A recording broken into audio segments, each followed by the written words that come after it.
Hello, everybody, and welcome back to the Bay Bolts channel. As always, my name is Jake Ricker. With me is my good friend and co-host, Michael Wax. Michael, a Tampa Bay Lightning victory. They're going up 2-1 in the series. How you feeling after this Bolts win? I'm feeling great because the Lightning, and we'll get into this as the game progresses, shut down the Islanders by playing like the Islanders. It was a perfect team game for them with one tiny little blemish, a really, really solid performance. And now the Lightning have the series lead and have home ice advantage back. No question about that. They're in a really good spot. But before we get into the game, I want to talk about the Lightning watch parties that they do for away games. And I want to talk about them selfishly for one reason, and also because I think the Blue Crew and everybody involved with that, Greg, who we've had on the show. By the way, if you haven't seen the interview, be sure to go check it out. I'll link it up at the top right now. They all deserve a big shout out. They do an awesome job at those watch parties. They're a lot of fun, only $10 tickets. So if you guys do get a chance to go, I highly recommend it. I did get lucky and got picked for an intermission game, was taking some slap shots from Stamkos's office. Stammer, I might need some pointers though. So you come on the show, maybe talk about it. I might need a little help because I maybe or maybe not whiffed on a few. But it was a ton of fun. It was awesome. The crowd was loud and excited. It was a great experience overall. So big shout out to the Lightning and all their team members there that put that on. They did a great job. But let's talk about this hockey game. So starting off in the first period, Honors got a couple chances early, but then really, Michael, I thought the Lightning again played a very good first period, and this is a key for them. They are, I believe, 10-1 now when they score first, as they did score first in this game. They're really good when they score first. When they get off to that good start and they get that momentum going, it seems like they can carry it through the whole game. And the Lightning did just that. They would get the first goal, as I mentioned. This time it was Yanni Gord who finally get himself. He hasn't been able to get on the board recently, but he gets one here off a Blake Coleman shot where he just puts it in front of the net. Puck bounces their way. Gord gets it on his stick, puts it in the back of the net for a 1-0 lead. This is the key. When people say put the puck on net and good things will happen, this is exactly what they mean. Coleman was just putting the puck on net, hoping for a good rebound, ended up getting a good bounce, and it going right to Gord, where he was able to put in the back of the net to get a 1-0 lead. But a great first period by the Lightning. And at the end of one, they are up 1-0 heading into the second. I love what I saw from them. Yeah, they played great in the first period. They really dictated play in the first 20 minutes. Ultimately, the goal that we saw from the Yanni Gord, Blake Coleman, Barclay Goodrow line, uh, Goodrow really had nothing to do with the play, which is weird. When you see those guys get into the play and try to get a goal, it's all three of them working together. This time it was Eric Chernak giving Blake Coleman the outlet pass, and he ended up getting the secondary assist. Not to be lost on the play was Blake Coleman's after the shot, no look pass. You know, it did go off an Islander skate, but it went right to Gord, and Gord found that slight sliver of an open net right next to Simeon Varlamov. And when the Lightning score first, they definitely are able to dictate play. You could say this about any team in the NHL, but specifically the Tampa Bay Lightning. And we'll see later that even in a tie game, they can play the way that they want to. But as the first period kept on going, you could tell that the Lightning, even though the shots were close, I believe the in the end of the first period they actually favored the Islanders. But you could tell like the Lightning were not giving the Islanders a ton. There was a really good Andre Vasilevsky save on Kyle Palmieri, where Palmieri tried pulling that same thing that we've seen about 5 or 6 times in these playoffs, where somebody in the front of the net gets the puck from somebody behind the net and just one times it past Vasilevsky. Seems like Andre Vasilevsky is now used to that because he can now stop those shots somehow. So, brilliant 20 minutes. I have no complaints. Yeah, absolutely. And you're right. Bassi just somehow finds ways to make adjustments and make save, which is why he is the best goaltender and was voted the best goaltender by the players. Victor Hedman got a nod for best defenseman as well. A lot of Lightning players getting some recognition, which is really cool to see. But let's talk about this second period. So going into the second period, believe it or not, Michael, we had 0 penalties in this game, which is crazy considering all the penalties they called in the last game. I guess the refs got it out of their system for some reason there. They were calling a much looser game, if you will. And we normally see this in the playoffs, like you would expect this. There's that meme that always goes around during the playoffs where the rule book gets smaller and smaller as you get deeper into the playoffs. And then in OT, it's basically non existent. And that's what we kind of saw in this game. There are a lot of things that definitely could have been called and that weren't. And then even when we got some of the calls, they were sometimes a little iffy. That players have been doing the whole game. They're thinking, well, if they called that, why then have been calling that the whole game? But I digress. I don't want to get on a referee rant again as we did last No, time. that's my job. Exactly. But going into this, still no penalties. We did get power plays in this period, though. Very back and forth. That the Lightning were playing well again in the second. I should say, though, the Islanders definitely had a better second period than they did in the first. I think there's no question about that. But Andre Vasilevsky and the Lightning defense did play very well and kept the puck out of the net. As we got closer and closer to the end of the second period, the Islanders would get a power play. They do not convert on it, though. The Lightning kill it off. But not too long after, Islanders get a couple of chances, and they do finally get one in the back of the net. It's Clutterbuck that scores. And then watching the replay on this, Michael, this is the one little blemish you talked about. Erik Cernak got the puck right in front of the net. I don't know if he just kind of panicked or what happened here, but in a split second, he tries to make a decision. And instead of throwing the puck into the corner, he tries to give it back to Andre Vasilevsky to cover. And Clutterbuck gets his hands on it and is able to poke it through the 5-hole of Andre Vasilevsky, and this game is now tied at 1. So a mistake there by Cernak. It's a rookie mistake, but I don't think he makes it again. I'm sure he'll learn for it, but definitely an unfortunate situation there for the Lightning. Yeah, I feel like I'm one of the biggest defenders of Eric Chernak. He's taken a massive step forward this season, both offensively and defensively. Like that contract he's on is a steal. He's easily becoming the Lightning's probably second best defender. I know that might be a bit of a hot take, but he's really just that good, in my opinion. This is something where you look at it and you go, okay, that can't happen, but I don't expect you to do it again. Right. So, as someone that has played a lot of NHL like 21 and 20 and all those other games, you try to do that and it does not work. So I don't know what he was thinking, trying to put it back into the goaltender instead of putting it in the corner. Ultimately, this is a situation where you don't expect him to do it again. And he has not made a lot of mistakes in these playoffs. Like, I believe that's his only mistake in these playoffs. It's a big Right. mistake, but it's his only mistake. So if he continues to play well, like he did on that first Lightning goal with that brilliant outlet pass, and not have these types of mistakes anymore, the Lightning should be just fine, and he should be just fine. And listen, guys are going to make mistakes. It's going to happen. Stamkos made a really bad mistake that ended up potentially costing them the game in game 1 against the New York Islanders. So this stuff does happen. I think also Cernak kind of got caught off guard because he thought Vasi was going to catch the initial shot. Vasi fumbled it and went on the ground.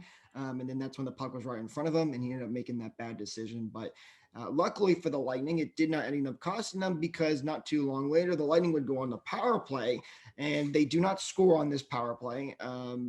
But just about literally seconds after, the power play unit is still out there. And Braden Point gets the puck after a Victor Hedman shot. He is basically cross-checked from behind. He's falling down on the ice. He's still at Braden Point. He's on a 6-goal streak now, by the way. Somehow gets this puck, throws it on net, and it goes right under the pad of Varlamov, and the Lightning have a 2-1 lead with about 18 seconds left in the second period. So that power play, again, even though this is technically not a power play goal, this is that power play unit working out there, and they do another fantastic job. Braden Point specifically. Michael, you've said it before. This guy deserves any amount of money that he wants. Yeah, so I don't think I've put this into any of the videos yet, but Jake and I have been talking, and I've said this to my other friends as well. Give Braden Point a Blake check. Like the first day that he is available to be re-signed because he's 1 year left after this year, give him a blank check. I don't care how much money he wants. 8 years does not matter. We'll get into it during our Twitter spaces, but a lot of people have been saying that Braden Point is the best playoff performer of all time for the Lightning. That may be a little bit much. I'm not going to lie, because you've got Nikita Kucherov on this team. But the big unsung hero, I think, on this particular power play slash 5 seconds after the power play goal is John Cooper. There was only one switch that he made during the power play, and it was getting Victor Hedman off for a couple of seconds for Mikhail Sergachev on that first unit. And for the rest of it, he said, okay, the first unit's going to go to work. Anthony Sorelli was also on there at points to go get Alex Killorn's spot. We didn't know if Killorn was going through some sort of injury or whatnot, but it seems like they like Anthony Sorelli on that first power play unit, which he was not terrible. Like the power play unit as a whole didn't generate chances until the end, which is when they scored. We've seen this a ton of times in the playoffs so far. You could have the worst power play for a minute and 50 seconds, and you could score on your only opportunity. We've seen it so Yeah. many times for the Lightning. So at this point, we're starting to see it with a lot of Lightning fans. It's about results, not process. You have to win the game. And the Lightning now have the lead, and they're about to win the game. Now, they're going to win the game through the process that leads to the result. But in order to score goals, you don't care how anymore. You just care how many. Right, especially at this time of year, you're just looking to get the puck in the back of the net because at the end of the day, the only stat that matters is the one on the scoreboard. Because if you've got more goals, you're going to win the game and ultimately move further and further to winning 4 games in the series. But so we head into the third period with the Lightning lead at 2-1, and the Lightning kind of take a page of the New York Islanders book. And they say, you know what, we're going to shut you down defensively here in the third period. And that's exactly what they did. The Islanders did get their fair share of chances, but the Lightning played another really solid period. I thought the second period was their quote unquote worst period. It wasn't even really that bad. But the Islanders definitely played a little bit better. But the Lightning, again, played a great third period. No goals would happen in this period, so the Lightning would take it all the way to the end. Another thing they did really well too is the Islanders were trying to get Varlamov out of the net. The Lightning kept holding the puck in their own zone, in the Islanders zone. Varlamov could not get out of the net. He finally was able to, but the Islanders cannot capitalize on any chances. The Lightning kill it off, and they win this game 2-1. So after going 1-1 at home, they now steal one themselves in New York and have a 2-1 series lead, which puts them in a great position for game number 4. As if they win game number 4, that means they'll be up 3-1 coming back to Tampa, which would be huge. But even if they do lose game number 4, they're tied 2-2 and coming back to Tampa as well. So the Lightning in a great opportunity now here as they get set for game number 4. But Michael, final thoughts on this game. Lightning played very well, I thought, and things are looking good. Yeah, ultimately, we don't like to say that a team deserves to win at this point of the playoffs, but the Lightning definitely deserved this game. Again, they were one blemish away from it being a 2-0 shutout or a 1-0 shutout. Maybe Braden Point doesn't score after that goal is scored by Clutterbuck. Ultimately, I don't expect him to make that sort of mistake again. The final 5 minutes were just a masterclass by the Lightning on how to limit shots, limit dangerous shots, and keep the Islanders out of the offensive zone. Like, I do not remember the Islanders getting a single shot opportunity in those final 5 minutes. I'm sure they did, but I just don't remember it because I remember Simeon Varlamov trying to get out of the net and the Lightning pushing play towards the Islanders' net. It was a really, really solid performance by the Lightning. Ultimately, game 4 is big. You understand that the Islanders are going to come out firing because of essentially they're playing for their playoff lives in front of their home crowd. And you're just going to have to match them. So, what do you do? That's the big question. We'll probably get in this during our Twitter spaces. If you see this after the Twitter spaces, I think maybe the Lightning might need to make a lineup change, but we'll get into that when we talk about it later. Hopefully we will have those Twitter spaces recorded. That's my goal for today. I'm gonna try to record it. So if you do miss it by the time you're watching this video, hopefully we'll have it up on the YouTube channel. That is my goal, but I can't make any promises as we're still learning the Twitter spaces. But definitely be sure to follow us on Twitter at Bay_bold so you can see all of our live tweeting. We sometimes do giveaways on there and we do things like Twitter spaces, have guests on. It's a lot of fun. Highly recommend coming over on Twitter and checking us out over there. Two things I want to mention, Michael, that I forgot before we wrap up this video. One is Braden Point, when he did score that goal, he set a franchise record for the Tampa Bay Lightning. He has now 6 goals in a row in the playoffs, which is the longest streak in franchise history. He's also currently one power play goal away from tying Brad Richards' record set back in 2004. He almost got it tonight, but unfortunately the power play had just ended.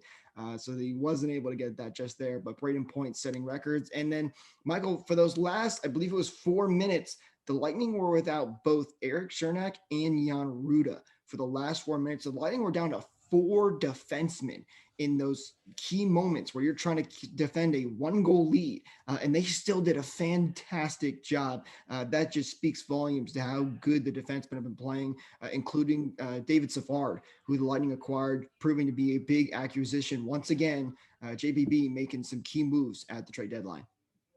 Yeah, if David Savard would like to stay for a minimum contract next year, that would be really, really nice. He could shore out that third pair with Mikhail Sergachev. We could have some fun, David. We could go back to back to back. Well, hang on. We got to go back to back first. We're not quite there yet, but yes, Uh, that would be ideal. But the Lightning are only 2 wins away from heading back to the Stanley Cup final. Will they be able to do it? Let us know, guys, your thoughts in the comments below. Any and all thoughts you had on the game. We love hearing from you guys.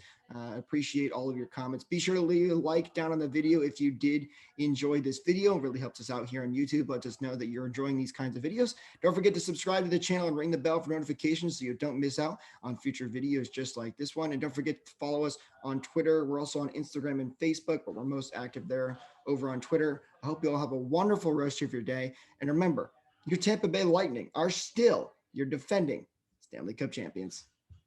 Bolts.